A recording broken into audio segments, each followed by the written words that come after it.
The Bengals re-signed Mitch Wilcox on Monday, which means, well, the tight end room looks a lot like it did last season. Plenty of thoughts on what many believe is the Bengals' weakest position with training camp looming.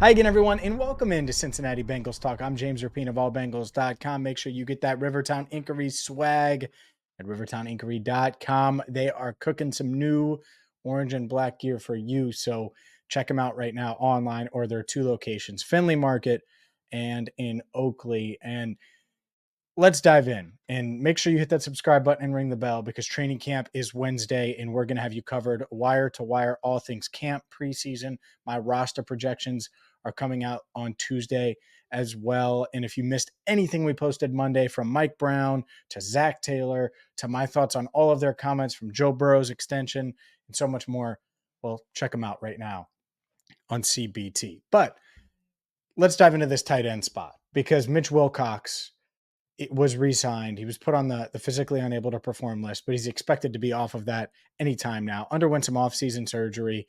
Think he's going to be okay. This was always something, and I don't know if I mentioned it here much, but I know on Locked On Bengals, Jake and I both thought Mitch Wilcox was always a candidate to come back. And so now you look at that tight end room, and it's Mitch Wilcox, it's Devin Asiasi, it's Drew Sample, and then obviously Irv Smith Jr. is the starter. And it looks a lot like it did last year. It really does. The start of the season, the big difference is Irv Smith Jr. obviously takes over for Hayden Hurst. But outside of that, tight ends 2 through 4 are the same. And what I think is interesting is it's a position that's been talked about so much. And you obviously had the Bengals passing on Michael Mayer. Those that were watching during the draft know how high I was on the idea of a Dalton Kincaid in round 1. And he didn't fall to them at pick 28.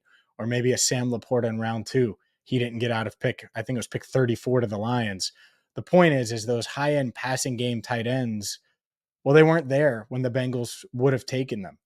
And so looking at what the Bengals have at tight end, I'm pretty comfortable with it. I don't think it's nearly as bad as some believe. And is it eye-popping? No, not necessarily. And you have really the concern would be Irv Smith Jr. Can he stay healthy? Because if he can stay healthy, I think he gives you everything that Hayden Hurst did last year. I think he may be even a bit more explosive. We will see there. But overall, this tight end room looks a lot like it did. And it's really the same feel, where you have a tight end who's looking to show the league that he can be productive in a pass-first system. Hurst did that last year, got paid. Irv Smith Jr. certainly hoping he can do the same thing. And then behind him, it's the same 3 guys. Drew Sample, mostly a blocking tight end, but certainly someone that the Bengals trust and believe in. Mitch Wilcox, I would put ahead of Devin Asiasi, which may shock some people, but has plenty of reps. Started 4 games last year, caught some passes, obviously is capable blocking wise, had the touchdown against Tampa Bay, 17 receptions for $139 last year. And then Devin Asiasi, who's really a blocking tight end. He could catch here and there, but he's mostly a blocker. So these guys have their own roles.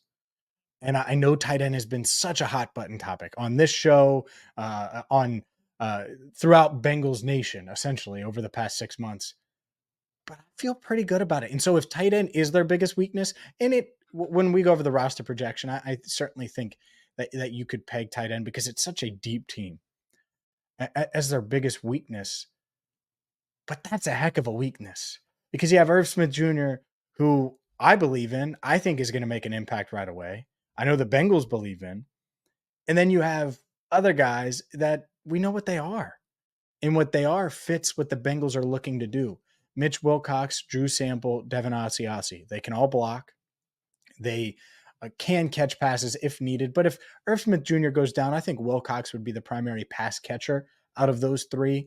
And they would just lean even less on the tight end position for that role. I think that's what would happen. I don't think they would say, Drew Sample, go be Irv Smith Jr., or Mitch Wilcox, go be Irv Smith Jr. I don't think that's going to be the case. And Smith could very well catch 40 to 50 passes this season.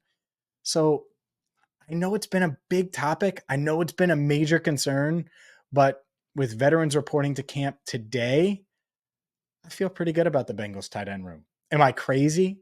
Am I sipping the orange and black Kool-Aid? Let me know, and make sure you stay tuned, because later on Tuesday, and maybe by the time you see this video, our first 53-man roster projection will be out ahead of training camp. I wanted to do a pre-training camp roster projection just to give you an idea of where I'm at, where I stand on the roster. And it is tough. There are some good players that in past years would be roster locks that are on the outside looking in.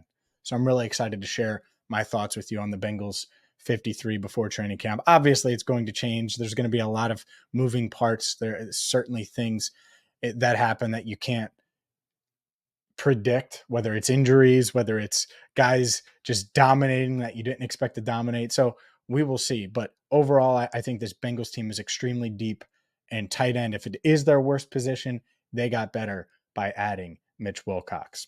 Hit that subscribe button, ring the bell, and buckle up, because training camp, let's just say it is here, and we got you covered. For Andrew Fox Miller, our channel coordinator, I'm James Rapien. Thank you so much for watching Cincinnati Bengals Talk.